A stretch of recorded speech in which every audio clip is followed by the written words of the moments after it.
Students, welcome back. Chapter 16 Water, a precious resource of water. कि ये second part video है। इसमें सबसे पहले हम स्टडी करेंगे ground water as an important source of water. Ground water एक पानी का जो है महत्वपूर्ण स्रोत है। If we dig a hole in the ground near a water body, we may find that the soil is moist. यदि हम किसी वाटर बॉडी के पास में कोई गड्ढा खोदते हैं तो वहां पर हमें मिट्टी जो है नमी युक्त मिलती है और the moisture in the soil indicates the presence of water underground. जो ये मिट्टी नमी युक्त होती है, ये हमें इंडिकेट करती है कि यहाँ पर पानी की प्रेजेंस है, उपस्थिति है। If we dig deeper and deeper, we would reach a level where all the space between particles of soil and gaps between rocks are filled with water.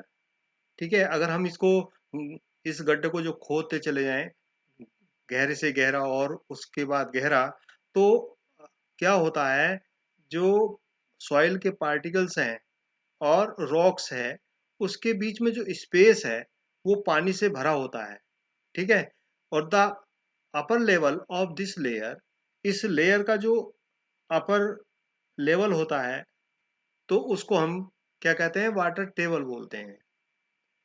ठीक है, मतलब जहां पर पानी होता है और पानी के ऊपर वाली जो सतह होती है तो उसको वाटर टेबल बोलते हैं। तो water table varies from place to place. ये जो इसकी वाटर टेबल होता है, इसकी जो स्थिति है वो प्लेस टू प्लेस अलग होती है और एक स्थान से दूसरे स्थान पर अलग होती है। द वाटर टेबल में be at a depth of less than a metre और may be several meters below the ground. ये वाटर टेबल की जो गहराई है ये 1 मीटर से कम और बहुत मीटर से भी अधिक गहरी होती है। ठीक है, the water found below the water table is called ground water. Water table के नीचे जो पानी होता है उसको ग्राउंड वाटर बोलते हैं। और what is the source of this ground water, ये जो पानी जमीन के नीचे होता है इसको भौम जल बोलते हैं। तो इसका स्रोत क्या है ना? तो जो रेन वाटर है या जैसे नदी है, पॉन्ड्स है, तो ये सब क्या है, इसके द्वारा जो जमीन है उसमें पानी सीप करता है, मतलब अंदर समाता है। तो इस प्रक्रिया को हम इनफिल्ट्रेशन कहते हैं। ठीक है, और इनफिल्ट्रेशन के कारण से जो भौम जल होता है वो रिचार्ज होता है। ठीक है, अर्थात जो भौम जल है वहां पर वो संचित होता है। At places the groundwater is stored between layers of hard rock below the water table. This is known as an aquifer. जो ऐसा प्लेस, मतलब ग्राउंड वाटर जो होता है वो कहाँ पर संचित रहता है, between layers of hard rock. जो हार्ड रॉक होती है और वाटर टेबल होता है उसके बीच में ये जो पानी ग्राउंड वाटर होता है संचित रहता है, इसको ही एक्वाफर बोलते हैं। और water in the aquifers can be usually pumped out with the help of tubewells और हैंड पंप्स। जो एक्वाफर्स में जो वाटर होता है इसको पंप के द्वारा और हैंडपंप के द्वारा, ट्यूबवेल्स के द्वारा बाहर निकाला जाता है, खींचा जाता है। ठीक है, हम ये कह सकते हैं कि यदि कहीं पर कोई कंस्ट्रक्शन होता है, कंस्ट्रक्शन माने निर्माण कार्य, तो वहां पर पानी किस प्रकार से कहाँ से प्राप्त होता है, तो इसको हम, आप लोगों ने भी देखा होगा। और ये ये डायग्राम है यहाँ पर, ground water and water table ये दिखाया गया है। तो ये जो यहाँ पर पानी भरा हुआ है, ठीक है। सबसे पहले हमने जैसे बताया ये स्ट्रीम और लेक है, पानी की मतलब जल धारा जिसको हम बोलते हैं, और ये वर्षा होती है तो वर्षा से ये पानी जो शिपिंग होती है, और शिपिंग के कारण से ये पानी यहाँ इस लेयर से नीचे पहुंच जाता है, मतलब ग्राउंड वाटर रिचार्ज हो जाता है। तो ये पानी यहाँ से देख रहे हैं आप, ये हैंडपंप है, तो ये वाटर टेबल तक आता है, और यहाँ से ये पानी हैंडपंप के द्वारा या ट्यूबवेल्स के द्वारा बाहर निकाला जाता है, ठीक है। ये डायग्राम भी बहुत इंपॉर्टेंट है, ये एग्जाम में आ जाता है। तो where do the workers get water for construction? Maybe you have seen boring being done at such sites to reach the water table. Enquiry from the pupil working where how deep they have to dig. तो जहाँ पर ये कार्य होता है, तो workers पानी कहाँ से लाते हैं इस कंस्ट्रक्शन के लिए? तो आपने देखा होगा कि वहाँ पर जो साइट्स होती है वहाँ पर बोरिंग करते हैं और पानी के लिए वाटर टेबल तक पहुँचा जाता है, ठीक है। तो can we keep on drawing water from under the ground? How will it affect the water table? यदि अगर हम पानी को मतलब लगातार खींचते रहें, बाहर निकालते रहें, तो इसका क्या वाटर टेबल पर क्या प्रभाव पड़ेगा? तो डिप्लीशन ऑफ वाटर टेबल पर रिक्तीकरण, है ना, रिक्तीकरण ऑफ वाटर टेबल। तो water drawn from under the ground gets restored by seepage of rainwater. The water table does not get affected as long as we draw as much water as is replenished by natural processes, ठीक है। तो अगर हम लगातार पानी जमीन के नीचे से खींचते रहें तो उसका जो है कोई अफेक्ट नहीं पड़ता है। क्यों? क्योंकि जो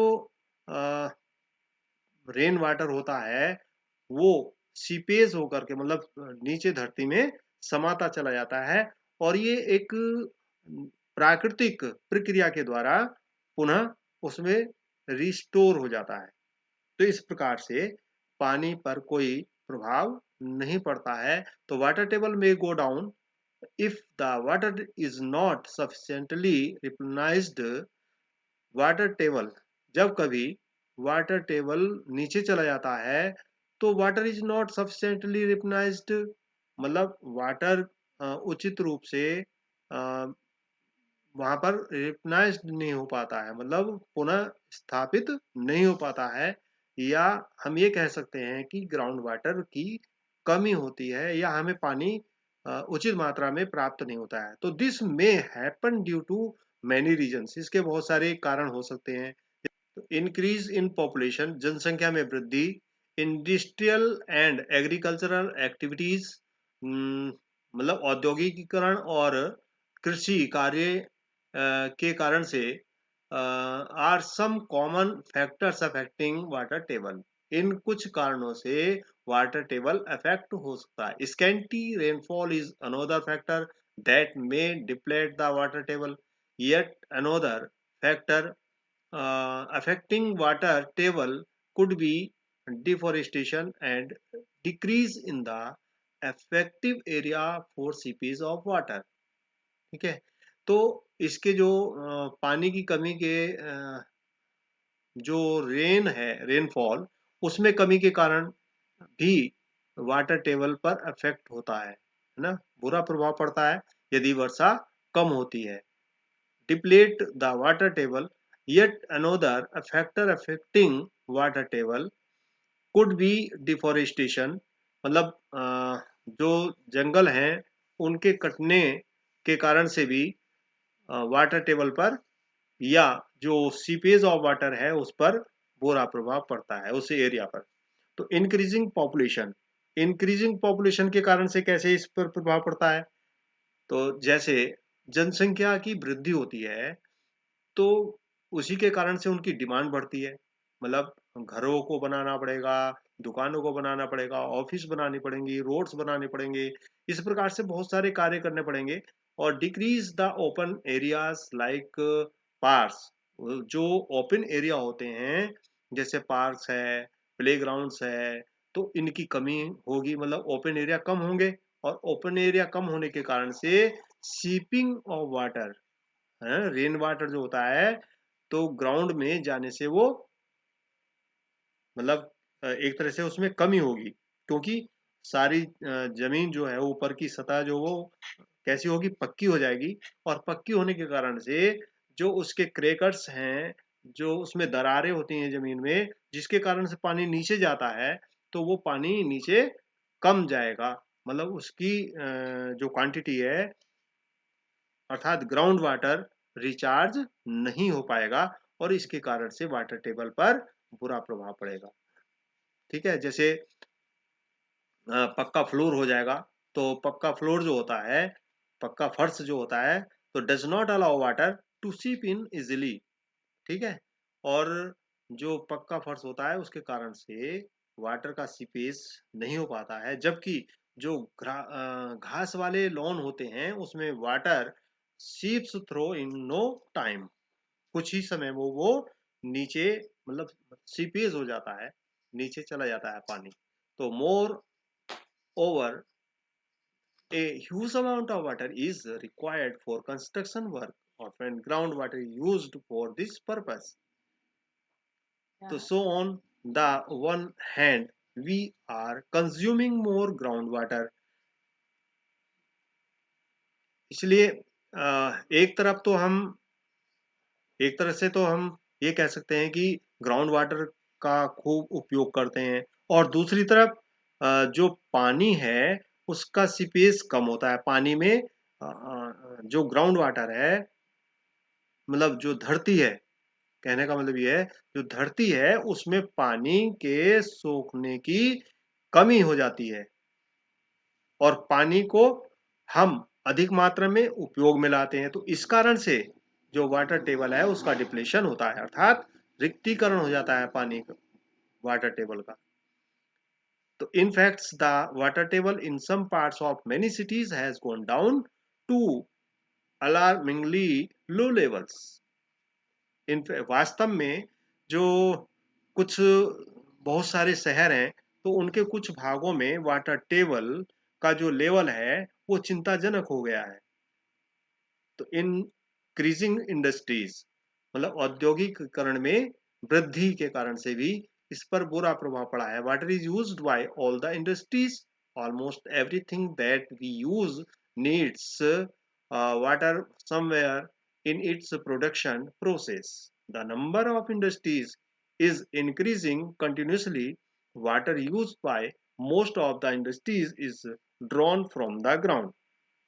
जो इंडस्ट्रीज हैं उसमें बहुत सारी जो प्रोसेस है, उसमें बहुत सारे चीजों का प्रोडक्शन होता है, निर्माण होता है, तो उसके कारण से, बहुत सारी इंडस्ट्रीज होने के कारण से, लगातार इंडस्ट्री की संख्या बढ़ने के कारण से वाटर का यूज है वो बहुत अधिक हो गया है, और जिसके कारण से ग्राउंड में से पानी अधिक खींचा जाता है, निकाला जाता है।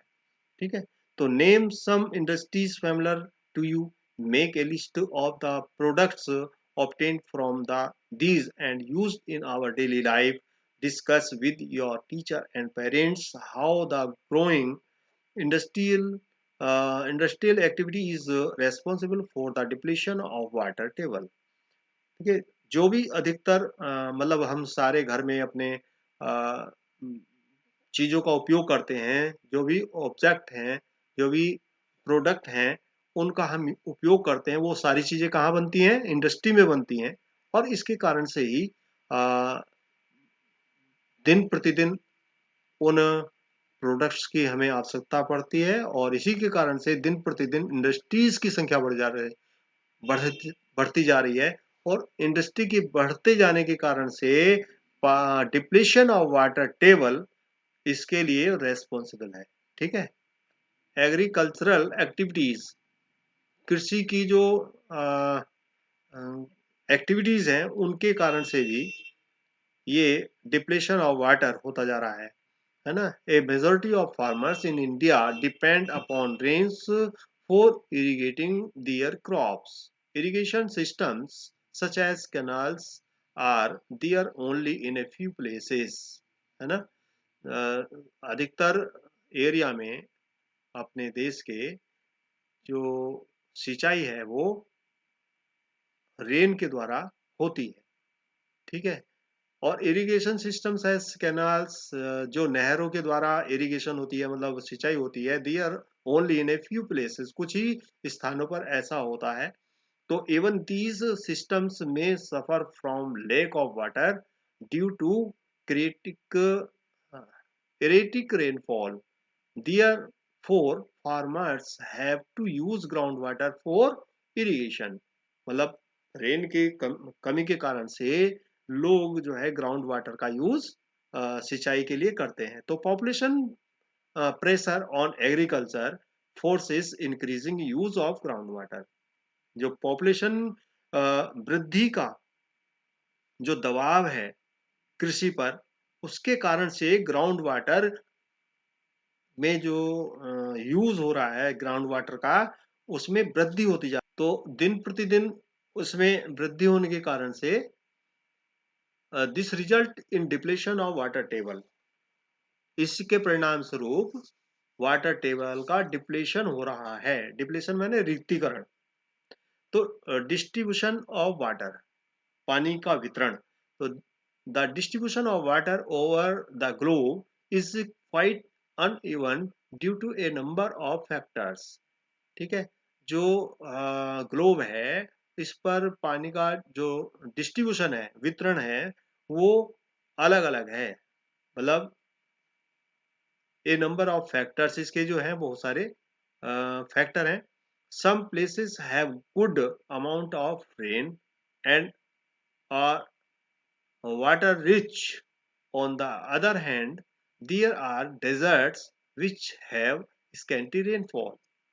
Some places have good amount of rain, मतलब कुछ स्थानों पर अच्छी वर्षा होती है, इसके कारण से वहां पर वाटर रिच एरिया होता है। और जबकि दूसरी ओर जो डेजर्ट्स हैं वहां पर रेन, जो वर्षा है वो बहुत कम होती है। In India is a vast country, जो हमारा देश है भारत देश, यह बहुत बड़ा देश है। और and the rainfall is not the same everywhere. जो रेनफॉल है, वर्षा, वो सब जगह एक समान नहीं है। Some regions have excessive rain while some others have very little rainfall। कहीं तो बहुत अधिक वर्षा होती है और कहीं बहुत कम वर्षा होती है। तो एक्सेसिव रेन्स कॉज फ्लड्स, जो बहुत अधिक वर्षा होती है वहां पर बाढ़ आती है। Where as the absence of rains results in droughts.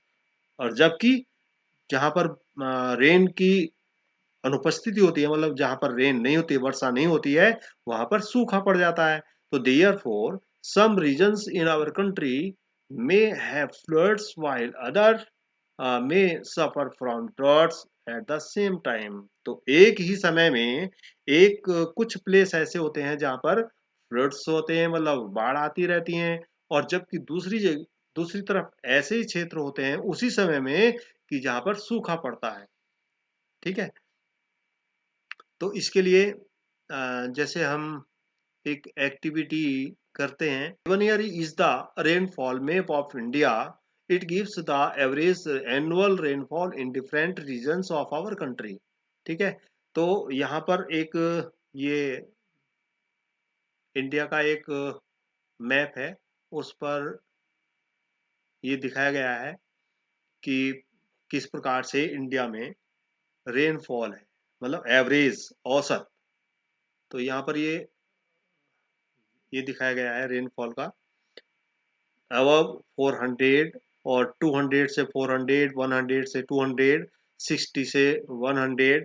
और यहाँ पर ये दिया हुआ है 40 टू 60 और 20 टू 40, 0 टू 20।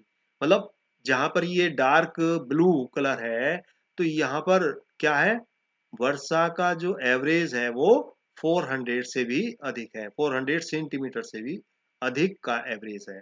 ठीक है, इसी प्रकार से ये सभी रीजन्स दिए हुए हैं इंडिया के, जहां पर ये वर्षा का एवरेज दिया हुआ है। तो इसका मतलब ये है कि इंडिया में जो इतना बड़ा देश है, सभी जगह मतलब अलग अलग रेनफॉल होती है, वर्षा की दर अलग अलग होती है। तो provided by A well planned pipe system, when the civic authorities supply water through pipes, not all of it may reach the destination. You might have seen water supply pipes leaking and a lot of water gushing out of the pipes.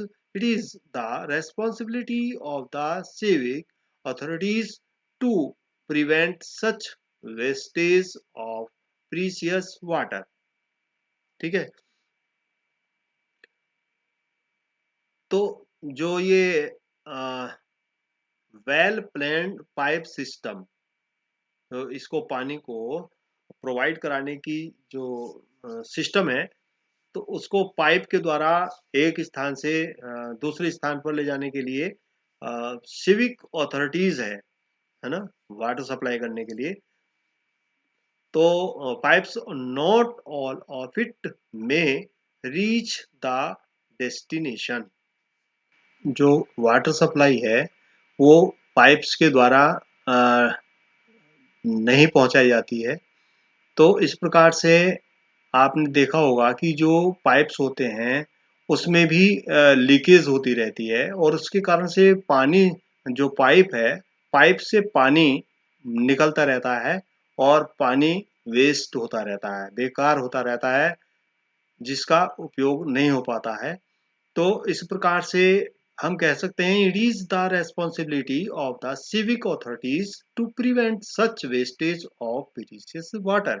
इस है जो कीमती जल बेकार हो रहा है, इसको रोकने की जो अथॉरिटी मतलब रेस्पॉन्सिबिलिटी है वो नागरिकों की हो, है ना। तो मिसमैनेजमेंट ऑफ जो बेकार का रख रखाव है पानी का, और जो पानी बेकार हो रहा है, तो इसके लिए व्यक्तिगत लेवल जो है इसके लिए जिम्मेदार है ना।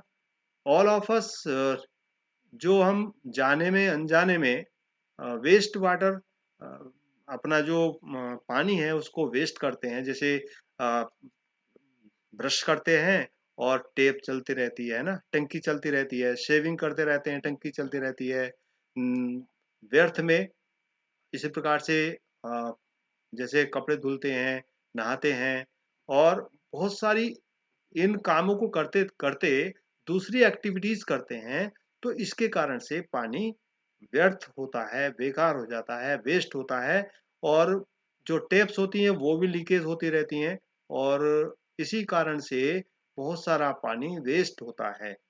तो ये हम सब इस चीज से बचना चाहिए, पानी को बचाने के लिए। ठीक है, we have seen that most of the water that we get as rainfall just flows away. तो जैसे आ, हम देखते भी हैं कि मोस्ट ऑफ वाटर, जो रेनफॉल होती है, वर्षा होती है, तो उसका पानी तुरंत बह जाता है। This is a waste of precious, है ना। This is a waste of precious natural resource. ये एक जो हमारा नेचुरल रिसोर्स है पानी का, वो वेस्ट हो जाता है, बेकार हो जाता है।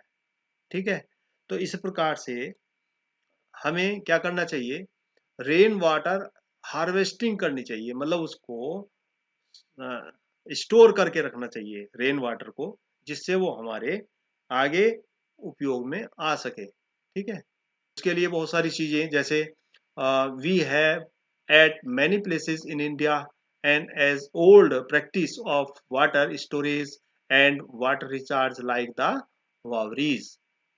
ठीक है, इसको वाटर स्टोरेज के लिए वावरीज बनाई जाती हैं। वावरी क्या होते हैं? Vavris was the traditional way of collecting water.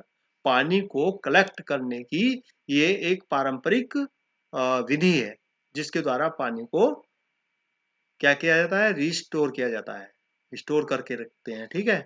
तो however, because of the adequate water shortage, people in these areas have had to rethink. The boundaries are being reviewed. Uh, Today, the situation is that, in spite of scanty rains, these places are managing their water needs well. ठीक है. Today, the situation is that, in spite of scanty rains, तो आज ऐसी situation है जहाँ पर यदि rain की कमी होती है तो ये प्लेस मतलब इन स्थानों पर पानी को पानी की जो आवश्यकता होती है उसको पूरा किया जा सकता है आसानी से, ठीक है। A farmer using water in the field can also use water economically. Maybe you have heard of drip irrigation, ठीक है। ड्रिप इरिगेशन के द्वारा भी हम वाटर की जो है कमी को पूरा कर सकते हैं। मतलब इसमें पानी जो होता है उसका वेस्टेज नहीं होता है। जो पानी होता है वो एक टेक्निक के द्वारा, एक तकनीकी के द्वारा प्लांट्स को पानी मिल जाता है और वो वेस्ट नहीं होता है। जैसे ये एक सिस्टम होता है ड्रिप इरिगेशन। ऐसी एक स्प्रिंकलिंग सिस्टम होता है, तो उसमें भी पानी जो है पौधों की जड़ों तक चला जाता है और पानी व्यर्थ नहीं होता, उसमें भी बेकार नहीं जाता है। तो इस प्रकार से watering plants by making use of narrow tubings which deliver water directly at the base of the plant. इस सिस्टम के द्वारा जो पानी होता है वो पौधों के बेस में मतलब उनकी जड़ों तक पहुंच जाता है। तो what role of you can play, तुम्हारा क्या रोल हो सकता है इस पानी को बचाने के लिए, है ना। तो have you ever shown concern if you saw a tap leaking in your house, school, or any other place? Leaking taps waste a lot of water. You must make efforts to stop this leakage. जैसे school है, घर है या रास्ते में कहीं पर tape leakage हो रही है तो आपको क्या करना चाहिए, उसको बंद कर देना चाहिए एफर्ट्स लगा करके अपना, ठीक है। There are a number of ways you can adopt to minimise the wastage of water. तो जैसे पानी बेकार होता है तो उसको उस उसमें कमी लाने के लिए, पानी की वेस्टेज में कमी लाने के लिए बहुत सारे तरीके हैं। तो उसमें से कुछ आप ये ऐड कर सकते हैं, जैसे यहाँ पर दिया हुआ है। तो पानी के जो वेस्ट होने की जो प्रक्रिया है उसको रोकने के लिए आप बहुत सारे कार्य करते होंगे, उनमें से कुछ यहाँ पर और दिए हुए हैं। वाटर वाइज हैबिट्स, हमें क्या करना चाहिए, जैसे turn off tape while brushing. जब हम ब्रश कर रहे हो तो टेप को बंद कर देना चाहिए, है ना। मोप the floor instead of washing, floor को धोने की बजाय उस पर पोछा लगाना उचित रहेगा पानी को बेकार होने से रोकने के लिए, ठीक है। Effects of water scarcity on plants, जल की कमी के कारण से पौधों पर क्या प्रभाव पड़ता है।